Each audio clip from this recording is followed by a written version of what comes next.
اعوذ باللہ من الشیطان الرجیم بسم اللہ الرحمن الرحیم۔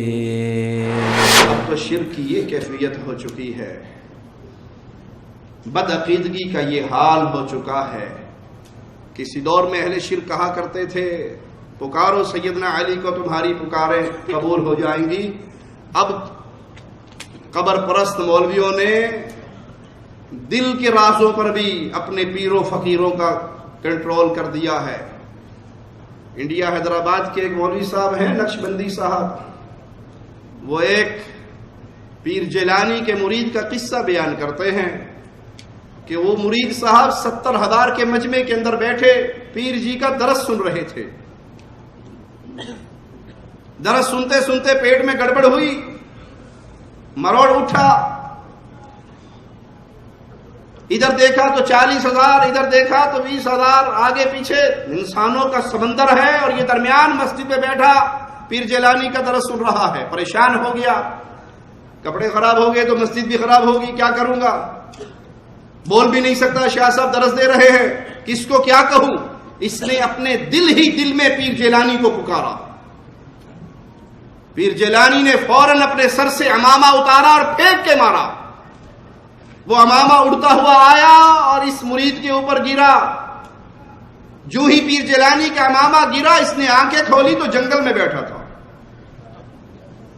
قضائے حاجت سے فارغ ہوا، قریبی چشمہ تھا، دو کے طہارت بھی بالکل 0 میٹر ہو گیا۔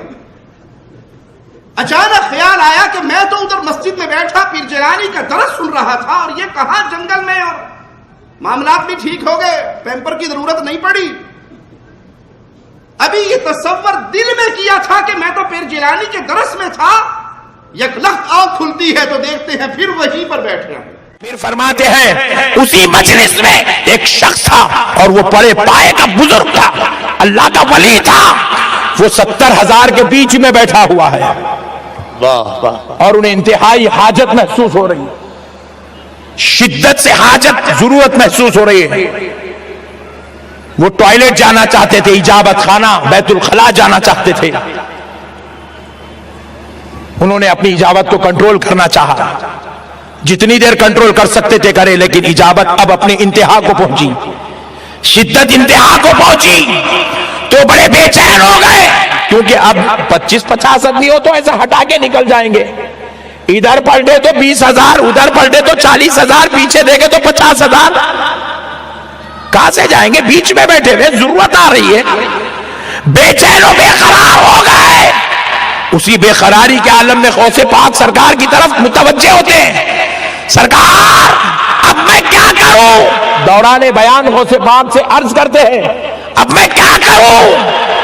ضرورت محسوس ہو رہی ہے، اور انتہا شدت کے ساتھ۔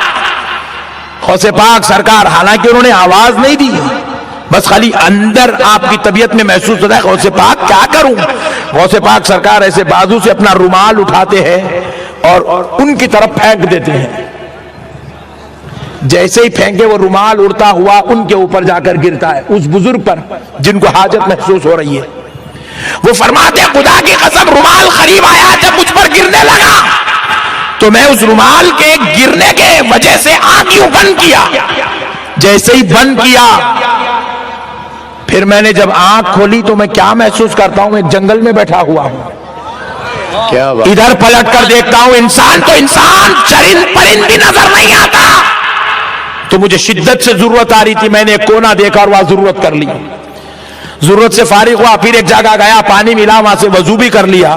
وضو کر کے پھر میں نے سوچا کہ میں کہاں ہوں؟ غوث پاک کی مجلس میں تھا، یہاں کہاں گا؟ ابھی خیال کر ہی رہا ہوں، چہرے پہ سے رومال ہٹایا تو پھر غوث پاک کی مجلس میں بیٹھا ہوا۔ اور صفحے بھی خراب نہیں ہوئی۔ انا للہ و انا الیہ راجعون۔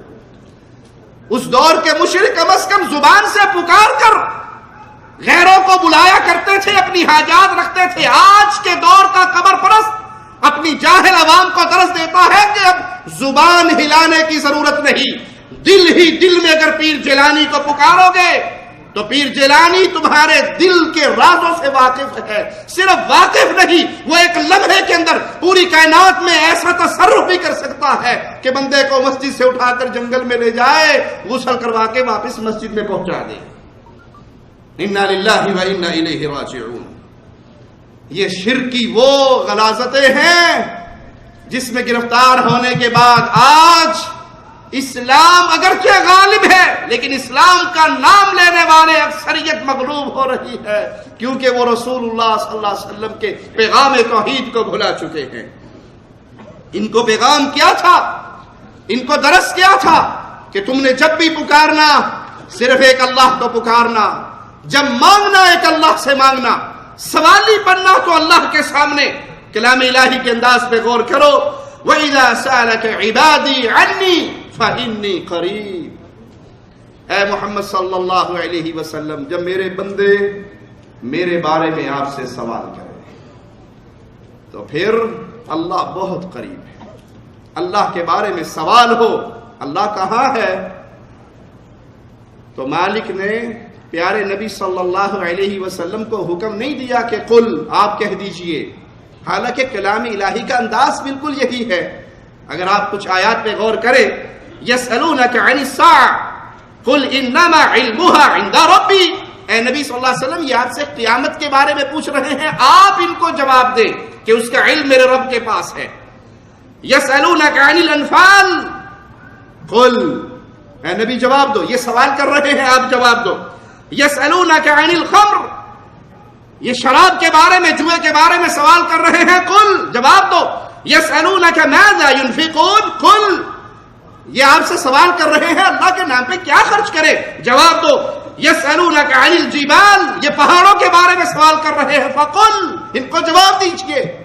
قرآن حکیم کا انداز ہی یہ تھا، لوگ سوال کرتے ہیں، اللہ کہتا ہے نبی جواب دو، لیکن جب پکار کا معاملہ آیا، بندے اللہ کے بارے میں سوال کریں تو مالک کا انداز تبدیل ہو گیا۔ وَإِذَا سَأَلَكَ عِبَادِي عَنِّي، میرے بندے میرے بارے میں سوال کریں تو قل کے وسیلے کو بھی ہٹا کر مالک نے خود جواب دیا، فَإِنِّي قَرِيب، میں بندو تمہارے بہت قریب ہوں، شاہ رگ سے بھی زیادہ میرے رب کی رحمت تمہارے قریب ہے۔ تنہائی میں پکارو، آہستہ سے پکارو، دل میں پکارو، زبان پہ نہ لے کر آؤ، دل ہی دل کی دنیا میں اپنے رب کے سامنے اپنی پریشانی اور غم کو رکھو، وہ رب تمہاری بات سننے پر قادر ہے، تمہیں عطا کرنے پر قادر ہے۔ كنتم خير أمة أخرجت للناس تأمرون بالمعروف وتنهون عن المنكر وتؤمنون بالله